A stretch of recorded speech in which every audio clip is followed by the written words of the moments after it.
নমস্কাৰ বন্ধুসকল টেকনোগুৰুলৈ আপোনালোকক স্বাগতম জনাইছোঁ আৰু যদি আপোনালোকে এই চেনেলটো সাবস্ক্ৰাইব কৰা নাই তেতিয়াহ'লে সাবস্ক্ৰাইব কৰক। আজি আমি দেখুৱাম কপিৰাইট সম্পৰ্কে কপিৰাইট ভায়োলেশ্যন নোহোৱাকৈ কেনেধৰণে ইউটিউবৰ কাৰণে আপুনি ভিডিঅ' বনাব পাৰিব বা সেই ভিডিঅ' আপলোড কৰিব পাৰিব য'ত কপিৰাইট নালাগে। নমস্কাৰ বন্ধুসকল টেকনোগুৰুলৈ আপোনালোকক স্বাগতম জনাইছোঁ আৰু আজি আমি শিকুৱাম যে কেনেধৰণে কপিৰাইট নলগাকৈ আপুনি মিউজিক ব্যৱহাৰ কৰিব পাৰিব ইউটিউবৰ কাৰণে। যদি আপুনি পেইড চেনেল এটা যদি আপুনি বনাব বিচাৰিছে তেতিয়াহ'লে আপুনি মনিটাইজ যদি কৰিব বিচাৰিছে আপোনাৰ চেনেলটো তেনেহ'লে আপুনি কেনেধৰণে কি কৰিব লাগিব সেই সম্পৰ্কে আমি দেখুৱাম।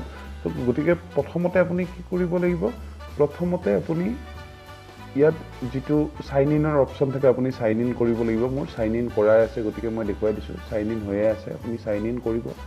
তাৰপিছত আপুনি ইয়াতে ক্ৰিয়েট ষ্টুডিঅ' বুলি অপশ্যনটো পাইছে, ক্ৰিয়েটৰ ষ্টুডিঅ' বুলি অপশ্যনটো পাইছে। ক্ৰিয়েটৰ ষ্টুডিঅ'ত যেতিয়া আপুনি যাব তেতিয়া আপোনাৰ তাৰপিছত আপুনি ভিডিঅ'জত আপুনি চিলেক্ট কৰি ল'ব লাগিব। তাৰপিছত এই ভিডিঅ'জখিনি ইয়াত আহি গৈছে।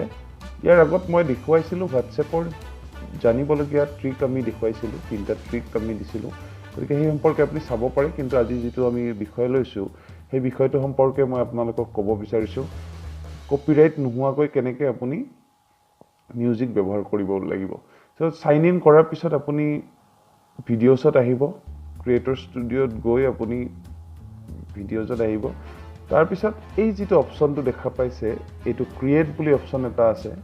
ক্ৰিয়েটৰ অপশ্যনটো আপুনি ক্লিক কৰাৰ লগে লগে ইয়াতে ফ্ৰী মিউজিক বুলি আপোনাৰ অপশ্যন আহি গৈছে আৰু চাউণ্ড ইফেক্ট আহি গৈছে। আপুনি মিউজিকো ল'ব পাৰিব, আপুনি চাউণ্ড ইফেক্টটো ল'ব পাৰিব।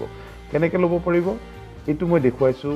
এৱে বুলি এটা মিউজিক আছে নিউ, এনেধৰণে আপুনি ইয়াত ডাউনলোডৰ অপশ্যনটো আছে, ইয়াত ডাউনলোডৰ অপশ্যন। এইটো যেতিয়া আপুনি প্লে কৰিব তেতিয়া আপোনাৰ ইয়াত আহিব you are free to use this song in any other videos. আপুনি এইটো ব্যৱহাৰ কৰিব পাৰিব যাৰ কাৰণে কোনো ধৰণৰ কপিৰাইটৰ কথা নাহে। তেনেধৰণে আৰু কেইবাটাও ইয়াতে ইয়াত আপোনাৰ অডিঅ' আছে, মিউজিক আছে, এই মিউজিকসমূহ আপুনি ল'ব পাৰিব। যিকোনো মিউজিক এটা মই প্লে কৰি দিলোঁ,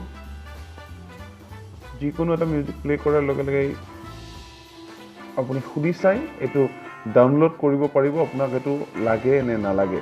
গতিকে বন্ধুসকল এয়া আছিল আজি আমি শিকোৱালোঁ কেনেধৰণে আপোনালোকে কপিৰাইট নলগাকৈ মিউজিক ব্যৱহাৰ কৰিব পাৰিব।